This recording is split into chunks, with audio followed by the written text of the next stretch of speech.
Ms. Rickleman? Mr. Chief Justice, and may it please the Court, Mississippi's ban on abortion 2 months before viability is flatly unconstitutional under decades of precedent.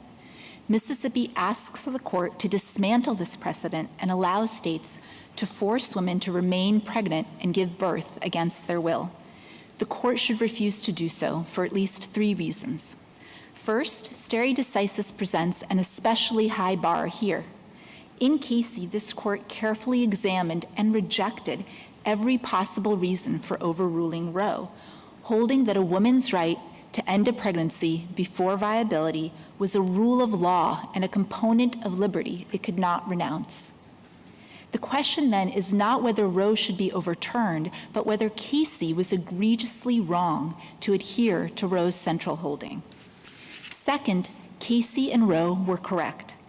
For a state to take control of a woman's body and demand that she go through pregnancy and childbirth with all the physical risks and life-altering consequences that brings is a fundamental deprivation of her liberty.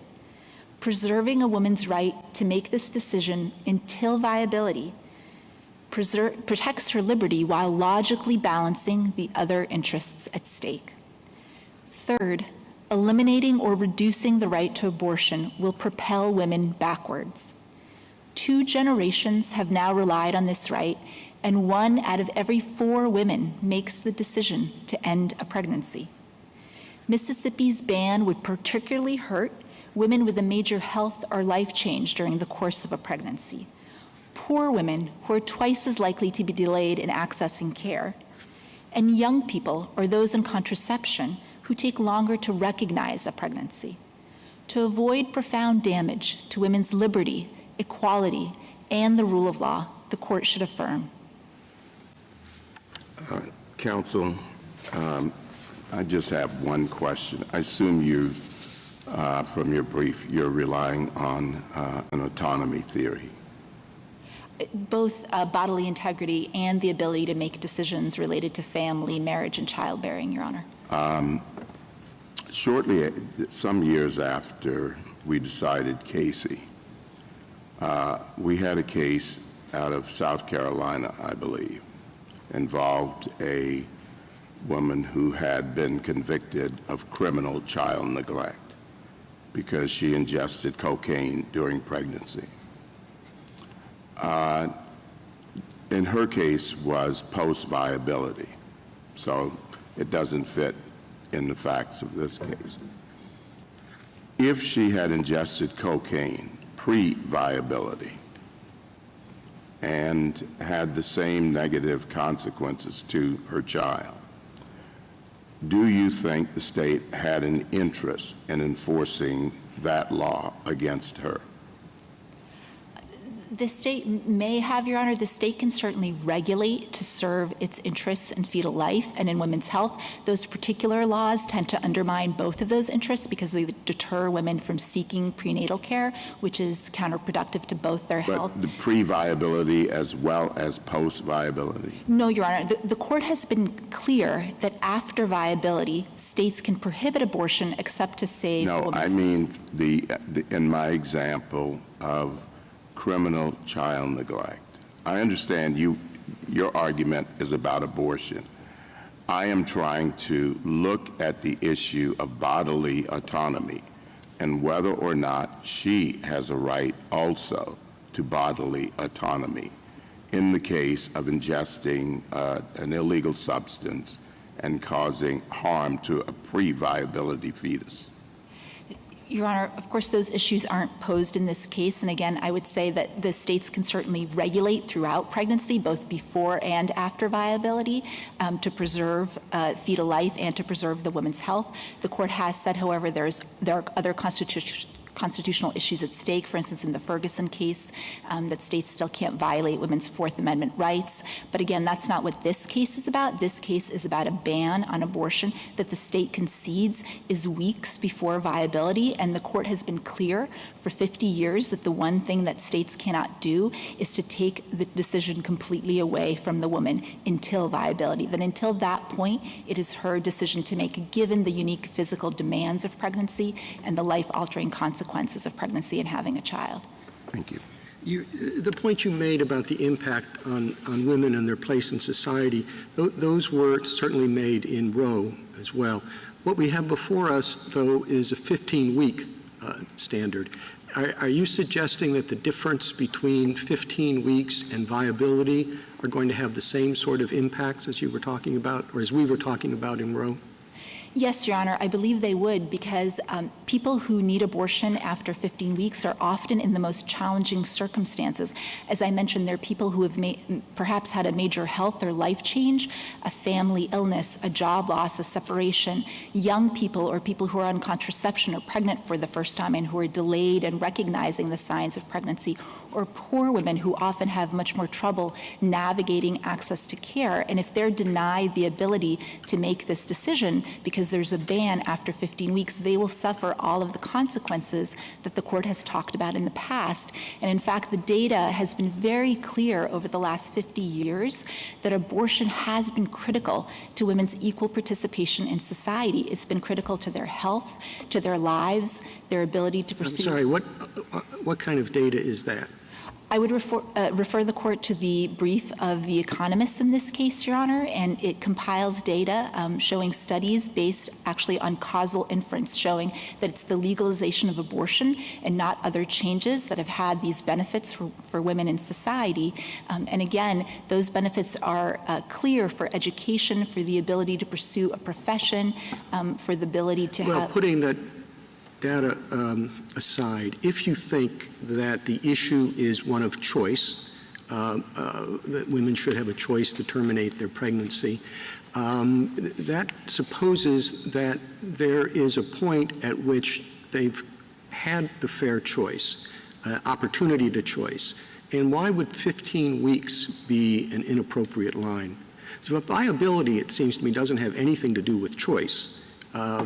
But if it really is an issue about choice, why is 15 weeks not enough time? For a few reasons, Your Honor. First, the state has conceded that some women will not be able to obtain an abortion before 15 weeks, and this law will bar them from doing so. And a reasonable possibility standard would be completely unworkable for the courts. It would be both less principled and less workable than viability, and some of the reasons for that are, without viability, there will be no stopping point. States will rush to ban abortion at virtually any point in pregnancy. Mississippi itself has a 6-week ban that it's defending with very similar arguments as it's using to defend the 15-week ban, and there are states that have bans— Well, I know, but I'd like to focus on the 15-week ban, because that's not a dramatic departure from viability. It is the standard that the vast majority of other countries have. When you get to the viability standard, we share that standard with the People's Republic of China and North Korea. And I don't think you have to be in favor of looking to international law to set our constitutional standards to be concerned if those are share that particular time period. I think there's two questions there, Your Honor, if I may. First, that is not correct about international law. In fact, the majority of countries that permit legal access to abortion allow access right up until viability, even if they have nominal lines earlier. So, for example, Canada, Great Britain, and most of Europe allows access to abortion right up until viability, and it also doesn't have the same barriers in place. What do you mean, even if they have nominal lines earlier? Some countries, Your Honor, have a nominal line of 12 weeks or 18 weeks, but they permit legal access to abortion after that point for broad social reasons, health reasons, socioeconomic reasons. So their regimes really aren't comparable, and they also don't have the same types of barriers that we have here. So if the court were to move the line substantially backwards, and 15 weeks is 9 weeks before viability, Your Honor, it's quite a bit backwards, it may need to reconsider the rules around regulations, because if it's cutting the time period to obtain an abortion roughly in half, then those barriers are going to be much more important. Thank you. Ms. Rickelman, I have a question about the safe haven laws. So petitioner points out that in all 50 states, you can terminate parental rights by relinquishing a child after abortion, and I think the shortest period might have been 48 hours, if I'm remembering the data correctly. So it seems to me, seen in that light, both Roe and Casey emphasized the burdens of parenting And insofar as you and many of your amici focus on the ways in which the forced parenting, forced motherhood would hinder women's access to the workplace and to equal opportunities, it's also focused on the consequences of parenting and the obligations of motherhood that flow from pregnancy. Why don't the safe haven laws take care of that problem? It seems to me that it focuses the burden much more narrowly. There is, without question, an infringement on bodily autonomy, which we have in other contexts like vaccines. However, it doesn't seem to me to follow that pregnancy and then parenthood are all part of the same burden. And so it seems to me that the choice more focused would be between, say, the ability to get an abortion at 23 weeks or the state requiring the woman to go 15, 16 weeks more and then terminate parental rights at the conclusion. Why didn't you address the safe haven laws, and why don't they matter? I think they don't matter for a couple of reasons, Your Honor. First, even if some of those laws are new since Casey, the idea that a woman could place a child up for adoption has, of course, been true since Roe, so it's a consideration that the court already had before it when it decided those cases and adhered to the viability line. But in addition, we don't just focus on the burdens of parenting, and neither did Roe and Casey. Instead, pregnancy itself is unique. It imposes unique physical demands and risk on women, and in fact has impact on all of their lives, on their ability to care for other children, other family members, on their ability to work. And in particular, in Mississippi, those risks are alarmingly high. It's 75 times more dangerous to give birth in Mississippi than it is to have a pre-viability abortion, and those risks are disproportionately threatening the lives of women of color. So are you saying, I mean, actually, as I read Roe and Casey, they don't talk very much about adoption. It's a passing reference that means out of the obligations of parenthood. But as I hear this answer, then are you saying that the right, as you conceive of it, is grounded primarily in the bearing of the child, in the carrying of pregnancy, and not so much looking forward into the consequences on professional opportunities and work life and economic burdens? No, Your Honor, I believe it's both, and that is exactly how Casey talked about it. It talked about the two strands of cases that supported the right. One was the strand of cases supporting bodily integrity, and it cited to cases like Cruzan and Riggins versus Nevada. And the second was the strand of cases supporting decisional autonomy, and specifically decisions related to childbearing, marriage, and procreation decisions like Griswold, Loving. And so it's really both strands that we're relying on here. May I ask you a question about stare decisis, counsel? Your colleagues on the other side have emphasized that Casey rejected Roe's trimester framework and replaced it with an undue burden standard. They argue that the undue burden standard was not well known to the law before that. And then they argue that the undue burden standard has evolved over time, too, in ways that the court has found difficult to agree upon. In Hellerstedt, for example, they point out in their briefs that the court seemed to suggest that a court should consider both the benefits and the burdens associated with the proposed restriction. In June Medical, more recently, the court splintered on that same question, whether benefits could be considered or only burdens. And so the argument goes that this has proved to be putting aside all the other obviously difficult questions in the case, that the standard itself has proved difficult to administer, and that is relevant to the stare decisis analysis. And I just wanted to give you an opportunity to respond. Yes, Your Honor. The first point I'd like to make is the undue burden test is not at issue in this case. That is the test that applies to regulations, not prohibitions, and the state has conceded that this is a prohibition. In fact, that's the title of this law, is an act to prohibit abortion after 15 weeks. And the only thing that's at issue in this case is the viability line, and the viability line has been enduringly workable. The lower federal courts have applied it consistently and uniformly for 50 years, and the Fifth Circuit here below had no difficulty striking down this law unanimously 3-0. So it's been an exceedingly workable standard. And if I may return to your question, Mr. Chief Justice, a reasonable possibility standard would not be workable. It would ultimately boil down to an argument that states can prohibit a category of women from exercising a constitutional right merely because of the number of people in the category, and that's just not how constitutional rights work. A state would never say that it could ban religious services on a Wednesday evening, for example, simply because most people could attend religious services on another night of the week. So I actually just wanted to, that's helpful, I think. I just want to make sure I understand what you're telling me, counsel, that if the court were to, in this case, step past viability and apply undue burden, the undue burden test to regulations prior to viability, you would agree with the other side, I think, that that's not a workable standard. Is that a fair understanding of what you're telling the court?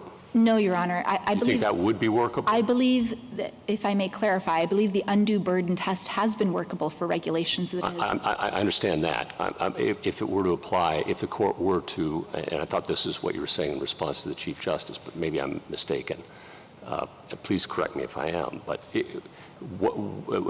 what is your argument against applying the undue burden standard prior to viability? If the undue burden standard, as this court laid out in Casey, which includes the viability line, is applied. I'm asking, I know, we're fighting the hypothetical here, counsel, all right? Accept the hypothetical. Hypothetically, the court were to extend the undue burden standard to regulations prior to viability. Would that be workable, or would that not be workable in your view? Without viability, it would not be workable, Your Honor, because it would ultimately, again, always come down to a claim that states can bar a certain category of people from exercising this right simply because of the number of people in the category. And that's not a workable standard, and it's not a constitutional. I appreciate that clarification. Thank you. Just to follow up on that, I read your brief to say that the only real options we have are to reaffirm Roe and Casey as they stand, or to overrule them in their entirety.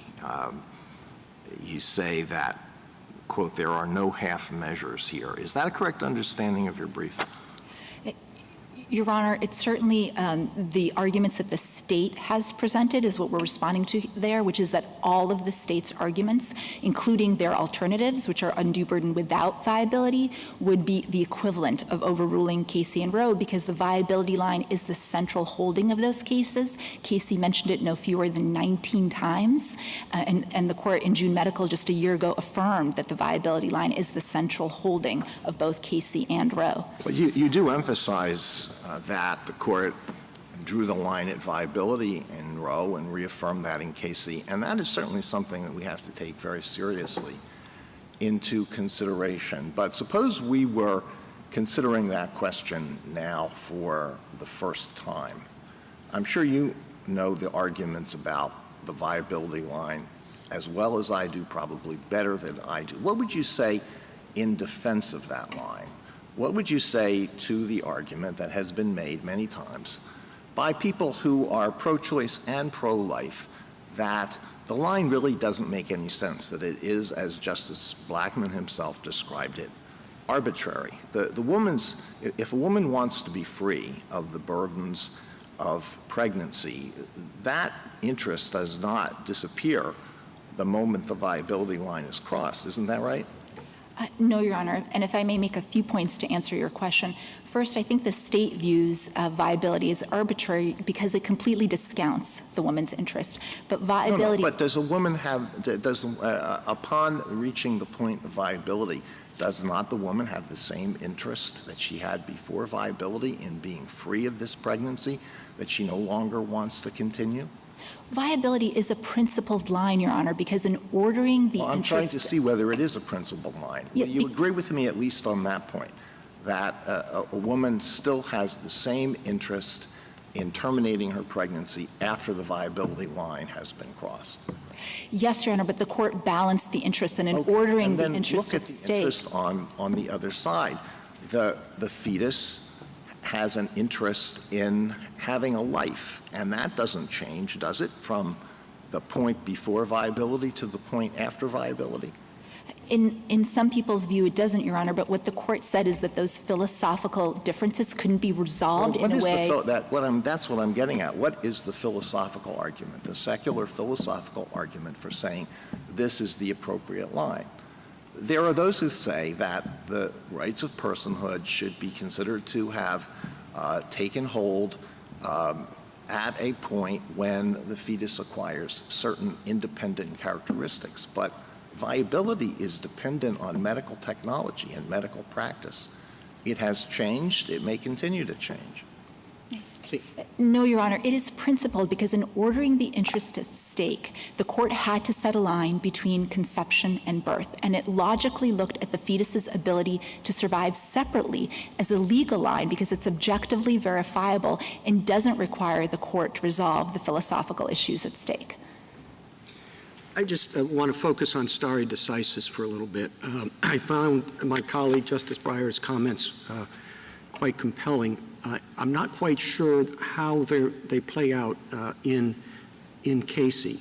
It is certainly true that we cannot base our decisions on whether they're popular or not with the people. Casey seemed to say we shouldn't base our decisions not only on that, but whether they're going to seem popular. And it seemed to me to have a paradoxical conclusion that the more unpopular the decisions are, the firmer the court should be in not departing from prior precedent. It's sort of a super stare decisis, but it's super stare decisis for what are regarded as, by many, as the most erroneous decisions. Do you think there is that category, or is it just normal stare decisis?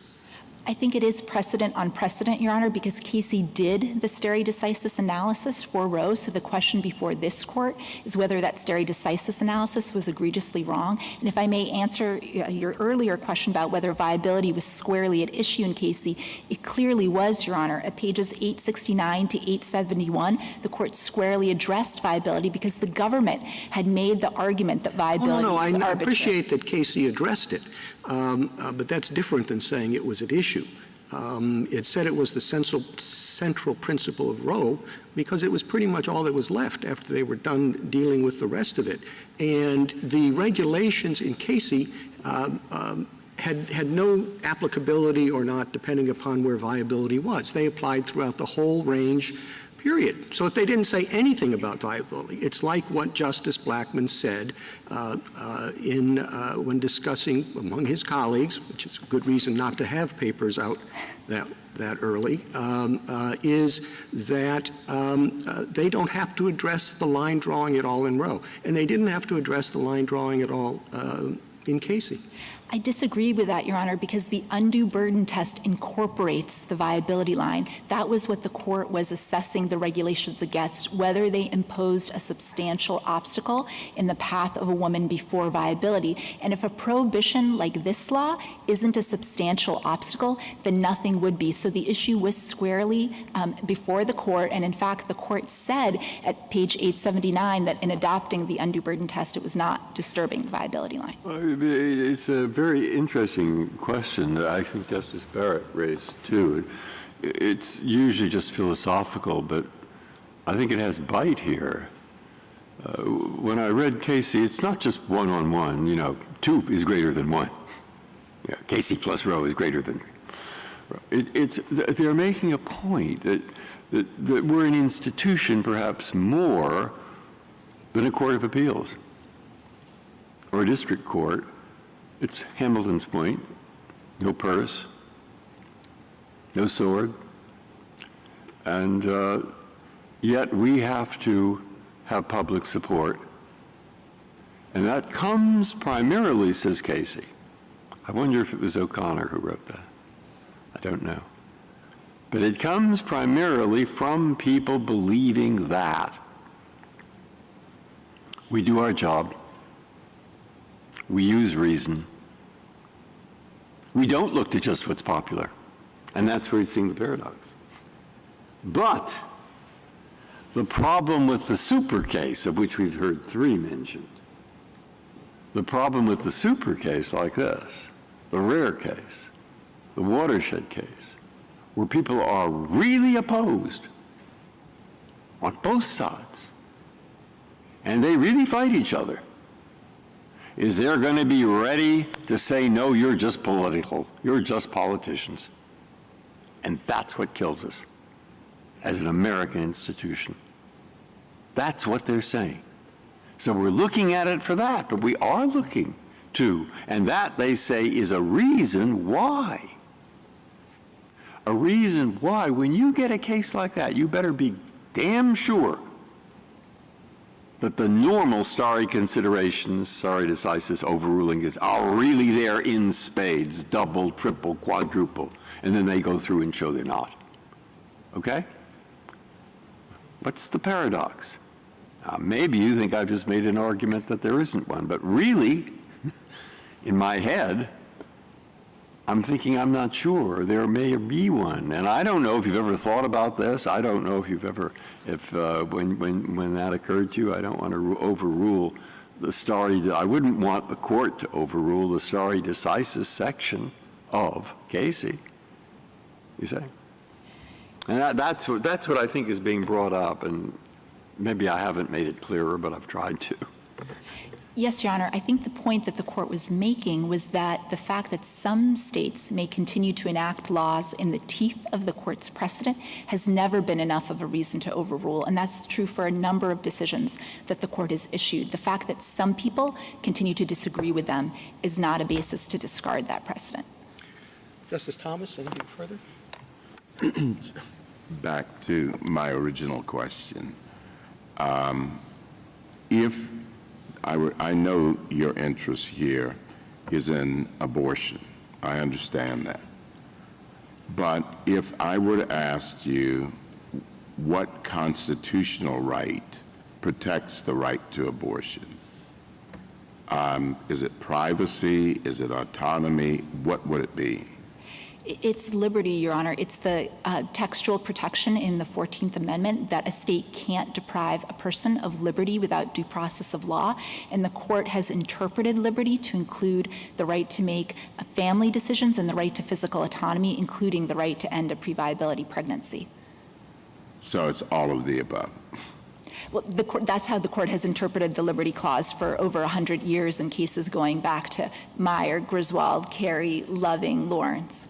Yeah, but I mean, all of those sort of just come out of Lochner. So it's we've dropped part of it. So I understand what you're saying, but what I'm trying to focus on is to lower the level of generality, or at least be a little bit more specific. In the old days, we used to say it was a right to privacy that the court found in the due process, substantive due process clause, okay? So, or in substantive due process. And I'm trying to get you to tell me, what are we relying on now? Is it privacy? Is it autonomy? What is it? I think it continues to be liberty, and the right exists whatever level of generality the court applies. There was a tradition under the common law for centuries of women being able to end their pregnancies. But in addition, when it comes to decisions related to family, marriage, and childbearing, the court has done the analysis at a higher level of generality, and that makes sense because otherwise the Constitution would reinforce the historical discrimination against women. Thank you. Justice Breyer? Justice Alito? Well, you just mentioned the common law, so let me ask you a couple of questions about history. Did any state constitutional provision recognize that abortion was a right, liberty, or immunity in 1868 when the 14th Amendment was adopted? No, Your Honor, but it had been allowed under the common law for many years. Does any judicial decision at that time, or shortly or immediately after 1868, recognize that abortion was a right, liberty, or immunity? There were state high court decisions shortly before then, Your Honor, talking about the ability of women to end a pregnancy before quickening. What's your best case? For the right to end a pregnancy, Your Honor? Mm-hmm. Allowing a state to take control of a woman's body and force her to undergo the physical demands, risks, and life-altering consequences of pregnancy is a fundamental deprivation of her liberty. And once the court recognizes that that liberty interest deserves heightened protection, it does need to draw a workable line, and viability is a line that logically balances the interests at stake. The brief for the American Historical Association says that abortion was not legal before quickening in 26 out of 37 states at the time when the 14th Amendment was adopted. Is that correct?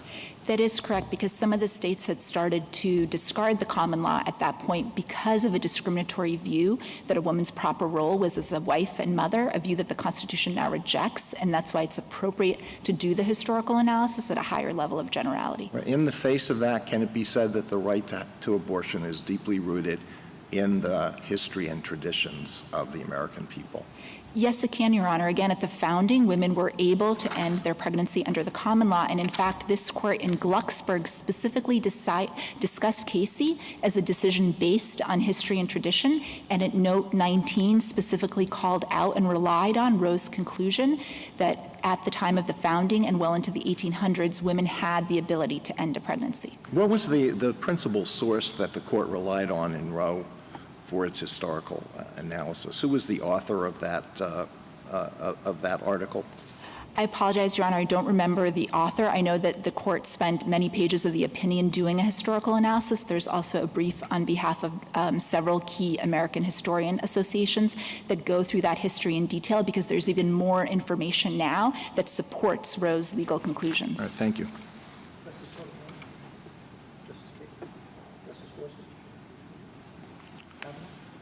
I think the other side would say that the core problem here is that the court has been forced by the position you're taking and by the cases to pick sides on the most contentious social debate in American life, and to do so in a situation where they say that the Constitution is neutral on the question of abortion, the text and history, that the Constitution's neither pro-life nor pro-choice on the question of abortion, and they would say, therefore, it should be left to the people, to the states, or to Congress.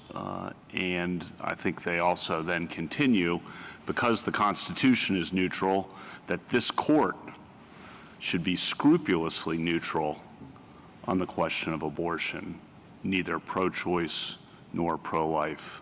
But because they say the Constitution doesn't give us the authority, we should leave it to the states, and we should be scrupulously neutral on the question. And that they are saying here, I think, that we should return to a position of neutrality on that contentious social issue, rather than continuing to pick sides on that issue. So I think that's, at a big picture level, their argument. I want to give you a chance to respond to that. Yes, a few points, if I may, Your Honor. First, of course, those very same arguments were made in Casey, and the court rejected them, saying that this philosophical disagreements can't be resolved in a way that a woman has no choice in the matter. And second, I don't think it would be a neutral position. The Constitution provides a guarantee of liberty. The court has interpreted that liberty to include the ability to make decisions related to childbearing, marriage, and family.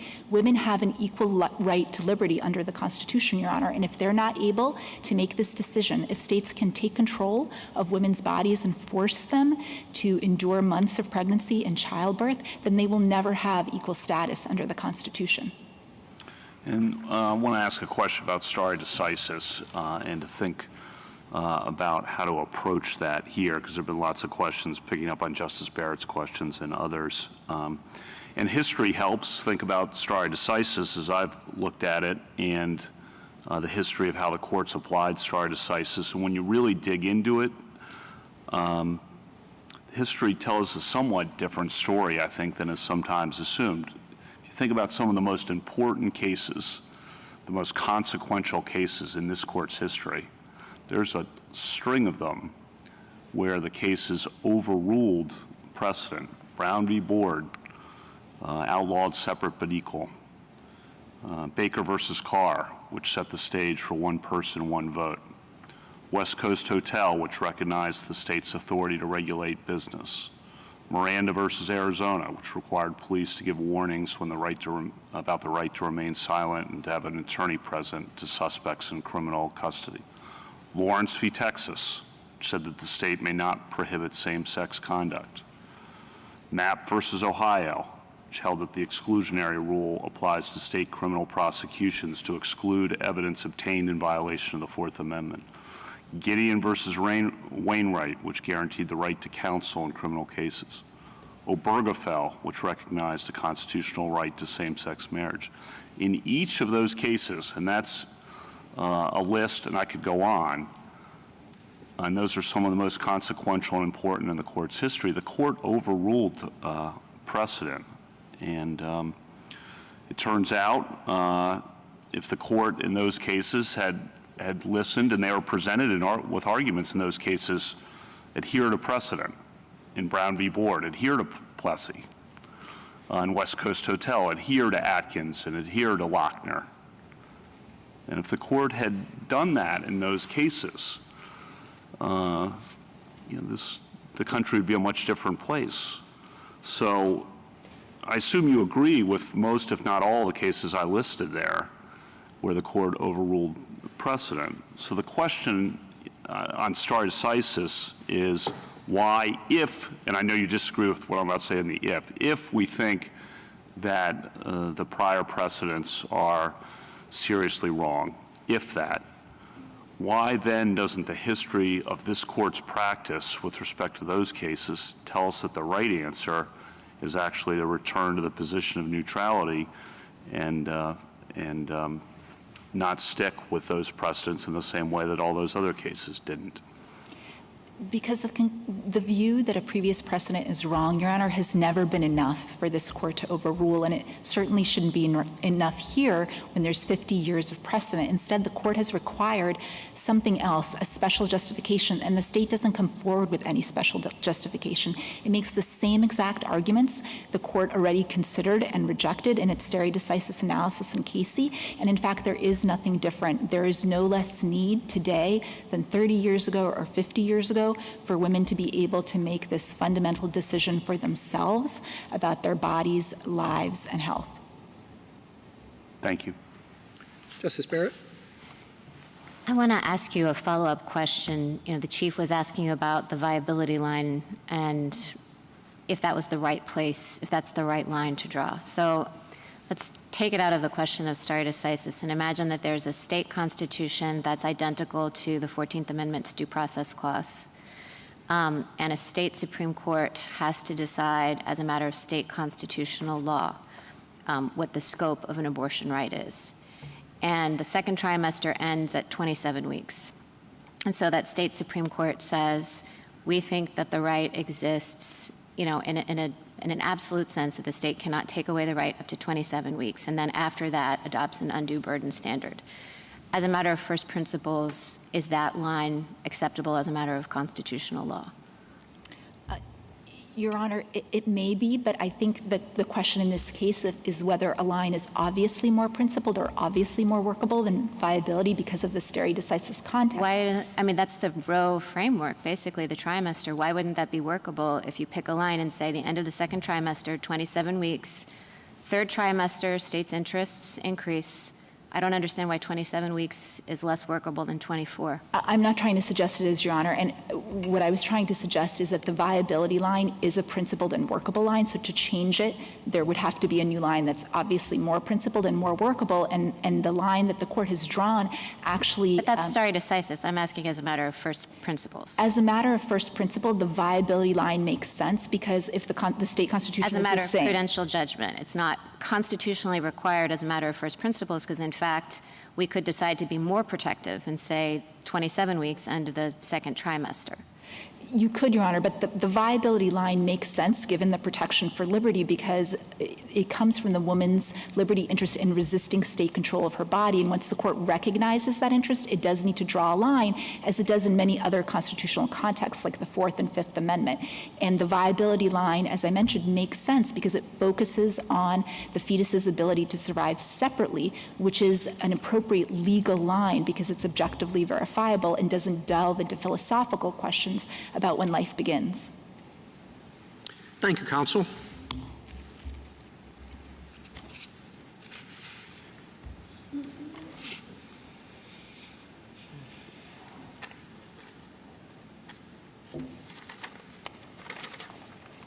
General Prelogar. Mr. Chief Justice, and may it please the court. For a half-century, this court has correctly recognized that the Constitution protects a woman's fundamental right to decide whether to end a pregnancy before viability. That guarantee that the state cannot force a woman to carry a pregnancy to term and give birth has engendered substantial individual and societal reliance. The real-world effects of overruling Roe and Casey would be severe and swift. Nearly half of the states already have or are expected to enact bans on abortion at all stages of pregnancy, many without exceptions for rape or incest. Women who are unable to travel hundreds of miles to gain access to legal abortion will be required to continue with their pregnancies and give birth, with profound effects on their bodies, their health, and the course of their lives. If this court renounces the liberty interest recognized in Roe and reaffirmed in Casey, it would be an unprecedented contraction of individual rights and a stark departure from principles of stare decisis. The court has never revoked a right that is so fundamental to so many Americans and so central to their ability to participate fully and equally in society. The court should not overrule this central component of women's liberty. General, would you specifically tell me, state what the right is? Is it specifically abortion? Is it liberty? Is it autonomy? Is it privacy? The right is grounded in the liberty component of the 14th Amendment, Justice Thomas, but I think that it promotes interests in autonomy, bodily integrity, liberty, and equality. And I do think that it is specifically the right to abortion here, the right of a woman to be able to control without the state forcing her to continue a pregnancy, whether to carry that baby to term. I understand we're talking about abortion here, but what is confusing is that if we were talking about the Second Amendment, I know exactly what we're talking about. If we're talking about the Fourth Amendment, I know what we're talking about because it's written, it's there. What specifically is the right here that we're talking about? Well, Justice Thomas, I think that the court in those other contexts with respect to those other amendments has had to articulate what the text means and the bounds of the constitutional guarantees. And it's done so through a variety of different tests that implement First Amendment rights, Second Amendment rights, Fourth Amendment rights. So I don't think that there is anything unprecedented or anomalous about the right that the court articulated in Roe and Casey and the way that it implemented that right by defining the scope of the liberty interest by reference to viability and providing that that is the moment when the balance of interest tips and when the state can act to prohibit a woman from getting an abortion based on its interest in protecting the fetal life at that point. So the right specifically is abortion? It's the right of a woman prior to viability to control whether to continue with a pregnancy, yes. Thank you. General, I am interested in Justice Kavanaugh's long litany of cases in which we've overruled precedent, and we have. Yet you did call this unprecedented. As I see the structure of the Constitution, the body of it is the relationship of the three branches of government. And then there is the relationship of the federal government to the state. And through our incorporation of the 14th Amendment of the state vis-a-vis the individual, it's the federal government and the state's relationship to individuals. And I see the Bill of Rights, including the 14th Amendment, as basically setting the limits, giving individual freedom to do certain things, and stopping the government from intruding in those liberties, in those Bill of Rights, correct? Of all of the decisions that Justice Kavanaugh listed, all of them virtually except for maybe one, involved us recognizing and overturning state control over issues that we said belong to individuals. The right in Miranda to be warned was an individual right, correct? That's right, Justice Sotomayor, and I think that that is a key distinction with the list of precedents that Justice Kavanaugh was relying on. I think that there are really two key distinctions, and the first is that in the vast majority of those cases, the court was actually taking the issue away from the people and saying that it had been wrong before not to recognize a right. And I think that matters because it goes straight to reliance interests.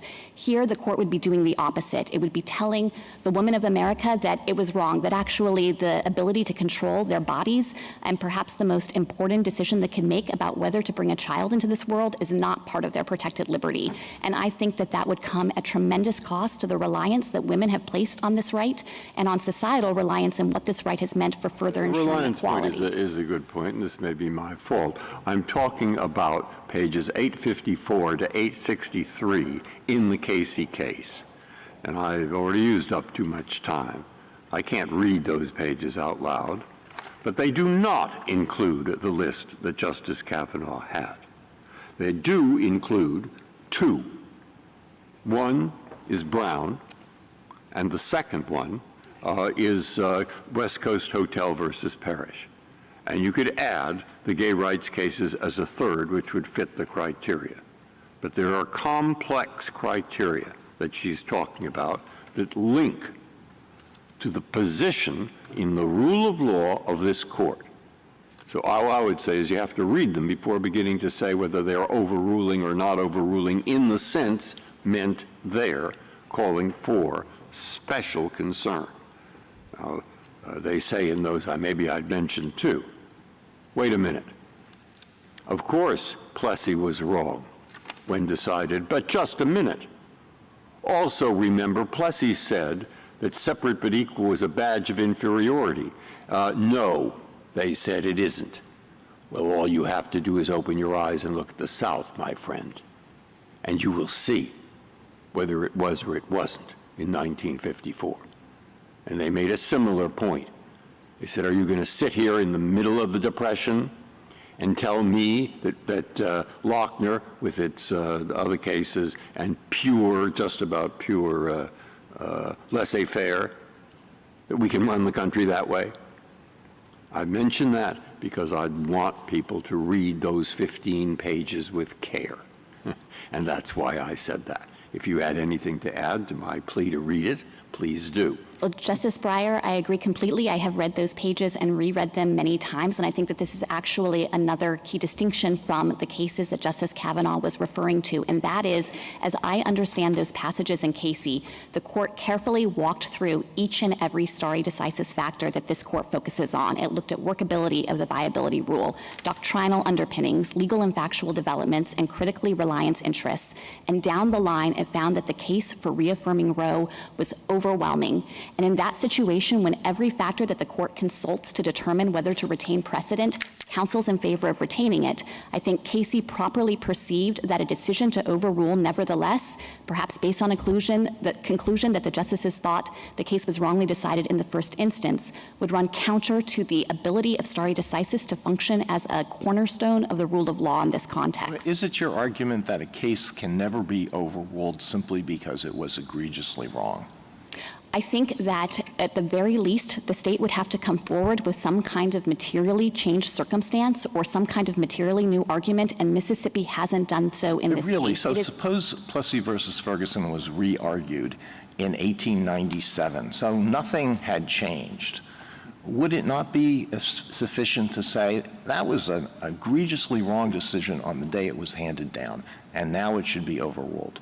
It certainly was egregiously wrong on the day that it was handed down, Plessy, but what the court said in analyzing Plessy to Brown and Casey was that what had become clear is that the factual premise that underlay the decision, this idea that segregation didn't create a badge of inferiority, had been entirely mistaken. So and here the state is it your answer that we needed all the experience from 1896 to 1954 to realize that Plessy was wrongly decided? Would you answer my question?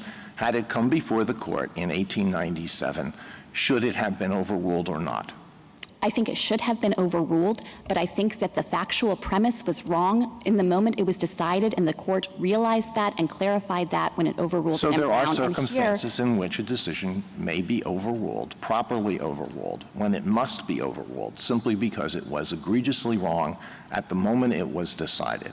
Well, I think every Correct? other stare Is that decisis correct? factor likewise would have justified overruling in that interest, that actually it would run counter to any notion of reasonable reliance, that it was not a workable rule, that it had become an outlier in our understanding of fundamental freedoms. Well, there was And so a I lot think of looking at all reliance the on, fact- there was a lot of reliance on Plessy. The South built up a whole society based on the idea of white supremacy. So there was a lot of reliance. It was improper reliance. It was reliance on an egregiously wrong understanding of what equal protection means. But your answer is, I still don't understand, I still don't have your answer clearly. Can a decision be overruled simply because it was erroneously wrong, even if nothing has changed between the time of that decision and the time when the court is called upon to consider whether it should be overruled? Yes or no? Can you give me a yes or no answer on that? This court, no, has never overruled in that situation just based on a conclusion that the decision was wrong. It has always applied the stare decisis factors and likewise found that they warrant overruling in that instance. And Casey did that. It applied the stare decisis factors. If stare decisis is to mean anything, it has to mean that that kind of extensive consideration of all of the same arguments for whether to retain or discard a precedent itself is an additional layer of precedent that needs to be relied on and can form a stable foundation of the rule of law. General, you've talked a number of times about the reliance interests here, and I think I'd like you to say a little bit more about that, because, you know, sometimes when we talk about reliance interests, it's like there's a rule of law, and you look at it and you say, oh, somebody will enforce my contract because of this rule, and it has a very kind of grounded quality to it. And as Casey talked about the reliance interests here, they're a little bit more airy. And I just wanted to get your sense of what are the reliance interests here, and how do they cash out on the ground? Well, there are multiple reliance interests here, as I think Casey correctly recognized. Casey pointed to the individual reliance of women and their partners who had been able to organize their lives and make important life decisions against the backdrop of having control over this incredibly consequential decision whether to have a child. And people make decisions in reliance on having that kind of reproductive control, decisions about where to live, what relationships to enter into, what investments to make in their jobs and careers. And so I think on a very individual level, there has been profound reliance. And it's certainly the case that not every woman in America has needed to exercise this right or has wanted to, but 1 in 4 American women have had an abortion. And for those women, the right secured by Roe and Casey has been critical in ensuring that they can control their bodies and control their lives. And then I think there's a second dimension to it that Casey also properly recognized, and that's the societal dimension. That's the understanding of our society, even though this has been a controversial decision, that this is a liberty interest of women. It's the case that not everyone agrees with Roe versus Wade, but just about every person in America knows what this court held. They know how the court has defined this concept of liberty for women and what control they will have in the situation of an unplanned pregnancy. And for the court to reverse course now, I think would run counter to that societal reliance and the very concept we have of what equality is guaranteed to women in this country. It is certainly true that there can be some planning by some people about pregnancy. People who are raped don't have a choice, whether it's by an outsider or their own husband. And not everybody can afford contraceptives, contrary to your adversary's brief. In fact, 19% of the women in Mississippi are uninsured, so they don't have money to pay for contraceptives. So, but why their point in their brief was, you know, contraceptives, if you use them, the failure rate is very small, et cetera, how can there be real reliance? So could you address that issue? Of course. So first, this is not a new circumstance. Since Roe and Casey, contraceptives existed in 1973 and in 1992, and still the court recognized that unplanned pregnancies would persist and deeply implicate the liberty interest of women. But I think even on the facts, the state is mistaken here. A contraceptive failure rate in this country is at about 10% using the most common methods. That means that women using contraceptives, approximately 1 in 10 will experience an unplanned pregnancy in the first year of use alone. About half the women who have unplanned pregnancies were on contraceptives in the month that occurred. And so I think the idea that contraceptives could make the need for abortion dissipate is just contrary to the factual reality. You also mentioned, or maybe it was your co-counsel, that life changes for women after 15 weeks. That's exactly right, Justice Sotomayor, and I think that this is responsive as well to the questions that the Chief Justice was asking about, in particular, the impact of enforcing a 15-week bar in this case. The court has always looked at that issue by looking at the people for whom the law is a restriction, not those for whom it's irrelevant. So the question is, why would women need access to abortion after 15 weeks, and what is the effect on them? And there are any number of women who cannot get an abortion earlier. They don't realize that they're pregnant.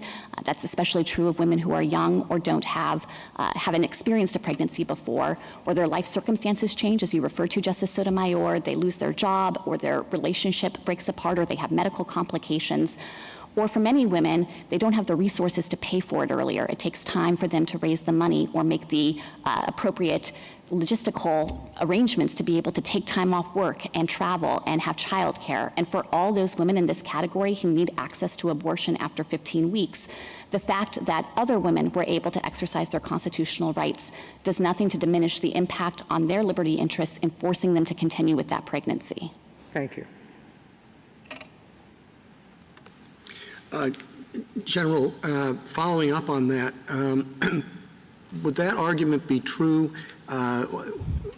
in terms of viability as well? In other words, your discussion of the reliance interests and the ability of women and men to control their lives in reliance on the right to an abortion, the argument would not be as strong, I think you'll have to concede, given what we're talking about, which is not a prohibition, it's a 15-week line. Is that right? Yes. You have to hypothesize people who have planned their lives according to a 24 or whatever week limit it is, but not a 15-week limit on abortion, right? Well, I don't think the court has ever analyzed reliance with that kind of parsing. I think here the force of the viability line is that it's clearly demarcated the scope of a woman's protected liberty interest in this context. And the state is not actually asking this court to replace it with a clear 15-week line that would provide some measure of continued protection for this right. They're asking the court to reverse the liberty interest altogether or leave it up in the air. And if that were to happen, then immediately states with 6-week bans, 8-week bans, 10-week bans, and so on would seek to enforce those with no continued guidance of what the scope of the liberty interest is going forward. Well, that may be what they're asking for, but the thing that is at issue before us today is 15 weeks. And I just wonder what the strength of your reliance arguments, which sounded to me like being based on a total prohibition, would be if there isn't a total prohibition. And as far as viability goes, I don't see what that has to do with the question of choice at all. Well, I think as Casey emphasized in reaffirming the viability line, the court justified that as having both a logical and a biological justification, that it marks the point in pregnancy when the fetus is capable of meaningful life. No, that's what John Hart Ely explained was a complete syllogism. That's the definition of viability. It's not a reason that viability is a good line. Well, it's focused on the idea of fetal separateness, and I think that that is a line that also accords with the history and tradition in this country of abortion regulation. Contrary to the state's arguments here, at the time of the founding and for most of early American history, women had an ability to access abortion in the early stages of pregnancy, and it was only when the fetus was deemed sufficiently separate the states could act to bar that. So I think that the viability line also aligns with history and tradition in that respect. Justice Thomas? You heard my question to counsel earlier about the woman who was convicted of criminal child neglect. What would be your reaction to that as far as her liberty, and whether or not the liberty interest that we're talking about extends to her? Well, Justice Thomas, I have to confess that I haven't read the specific case you're referring to, but if I understand the question you were posing, it sounds as though the state is seeking to regulate for a child that's been born that was injured while it was inside the womb. And I think that we are not denying that a state has an interest there. We're not denying that a state has an interest here either. Roe recognized that states have interests that exist from the outset of pregnancy. But with respect to this specific right to abortion, there are also profound liberty interests of the woman on the other side of the scale, and not being forced to continue with a pregnancy, not being forced to endure childbirth, and to have a child out in the world. And the state's arguments here seem to ask this court to look only at its interests and to ignore entirely those incredibly weighty interests of the woman on the other side. Thank you. Justice Breyer? Justice Scalia? No? Justice Gorsuch? Anything further? I just want to make sure I understand your response to the Chief Justice. If this court were to reject the viability line, do you see any other intelligible principle that the court could choose? Well, I think that it would be critically important, even if this court were to reject the viability line, to reinforce and reaffirm the fundamental and profound liberty interest at stake here. And I'm sorry for interrupting, but that wasn't my question. I understand that point fully by the end of this argument. That is deeply clear to me. I understand your position. I'm just asking a question about whether you think there would be another alternative line that the government would propose or not. You emphasized that if 15 weeks were approved, then we'd have cases about 12 and 10 and 8 and 6.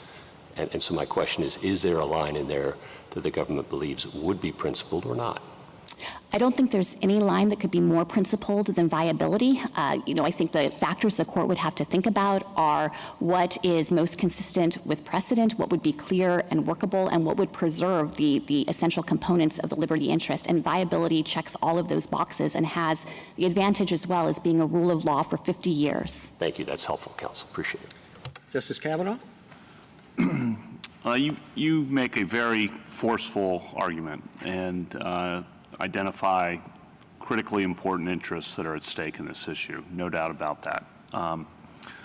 The other side says, though, that there are two interests at stake, that there's also the interest in fetal life at stake as well. And in your brief, you say that the existing framework accommodates, that's your word, both the interest of the pregnant woman and the interest of the fetus. And the problem, I think the other side would say, and the reason this issue is hard, is that you can't accommodate both interests. You have to pick. That's the fundamental problem. And one interest has to prevail over the other at any given point in time. And that's why this is so challenging, I think. And the question then becomes, what does the Constitution say about that? And I just want to get your reaction to what the other side's theme is, and I've mentioned it in my prior questions. When you have those two interests at stake, and both are important, as you acknowledge, why not? Why should this court be the arbiter rather than Congress, the state legislatures, state Supreme Courts, the people being able to resolve this? And there'll be different answers in Mississippi and New York, different answers in Alabama than California, because there are two different interests at stake, and the people in those states might value those interests somewhat differently.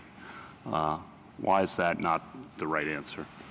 Justice Kavanaugh, it's not the right answer because the court correctly recognized that this is a fundamental right of women, and the nature of fundamental rights is that it's not left up to state legislatures to decide whether to honor them or not.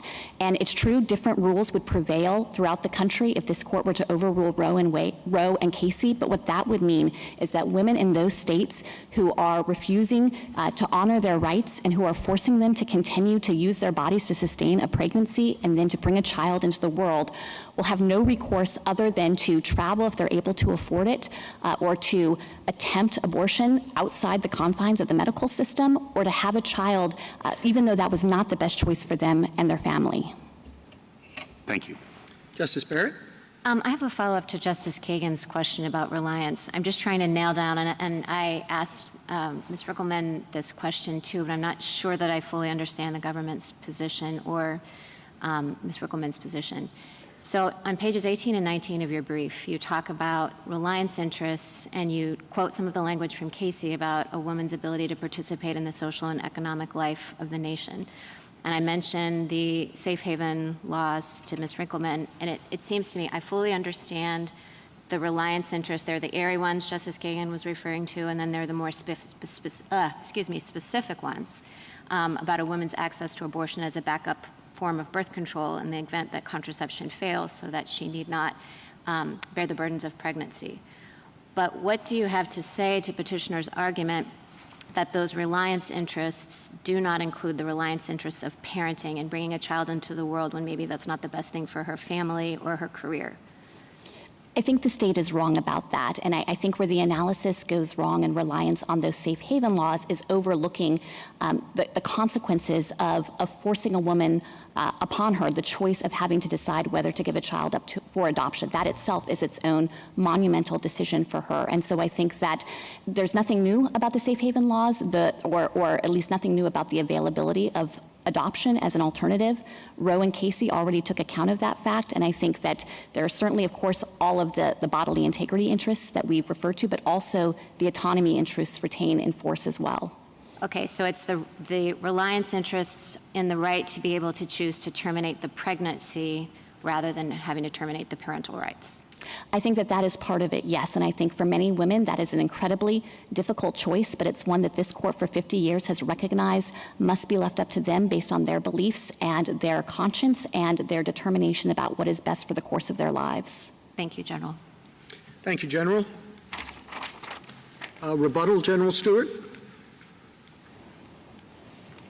Thank you, Mr. Chief Justice. I'd like to do my best to make 3 points. First, picking up where you just left off, Justice Barrett, on safe haven laws. The respondents in this case, I believe, as Your Honor pointed out, have emphasized parenting burdens being a lead or the lead reason that women seek abortions. I would emphasize safe haven laws, as best I've been able to find, first came into existence in 1999 in Texas. They're now ubiquitous, and you're correct, Justice Barrett, that they relieve that huge burden. I would also add that as to burdens during pregnancy, I would emphasize that contraception is more accessible and affordable and available than it was at the time of Roe or Casey. It serves the same goal of allowing women to decide if, when, and how many children to have. And I would also note, just frankly, the lowest cost abortion at Jackson Women's Health is $600 for the abortion. Additional costs and further fees. According to my friends, the respondents and their amici, there are also additional costs related to travel, taking off time off of work, accommodations, all of those sorts of things. Whether somebody is uninsured or not, the costs of contraception are consistently significantly less than those. Number two, I think, Justice Kavanaugh, you had it exactly right when you used the term scrupulously neutral. I think that's a very good description of what we're asking for here. I think it's the problem and the value that has evaded the court and will continue to evade this court under Roe and Casey, but that is exactly right. This is a hard issue. It involves, and I would emphasize, Your Honor, that, as you said, there are interests here on both sides. There are interests for everyone involved. This is unique for the woman. It's unique for the unborn child, too, whose life is at stake in all of these decisions. It's unique for us as a society in how we decide, if the states get to legislate on this issue, how to decide and how to weigh these tremendously momentous issues. In closing, I would say that in his dissent in Plessy versus Ferguson, Justice Harlan emphasized that there is no caste system here. The humblest in our country is the peer of the most powerful. Our Constitution neither knows nor tolerates distinctions on the basis of race. It took 58 years for this court to recognize the truth of those realities in a decision, and that was the greatest decision that this court ever reached. We're running on 50 years of Roe. It is an egregiously wrong decision that has inflicted tremendous damage on our country and will continue to do so and take innumerable human lives unless and until this court overrules it. We ask the court to do so in this case and uphold the state's law. Thank you, Your Honor. Thank you, General. Counsel, the case is submitted. The Honorable Court is now adjourned until Monday next at 10 o'clock.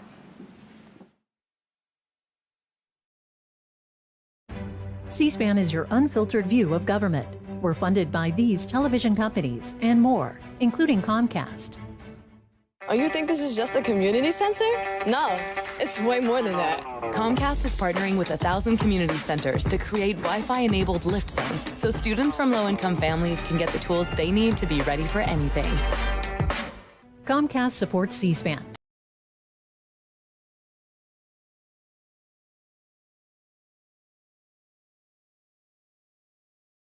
Let's turn to Roe v. Wade, because you, Justice Scalia, you had very strong opinions about this at the time. I know you do now. Why were you so violently opposed to it?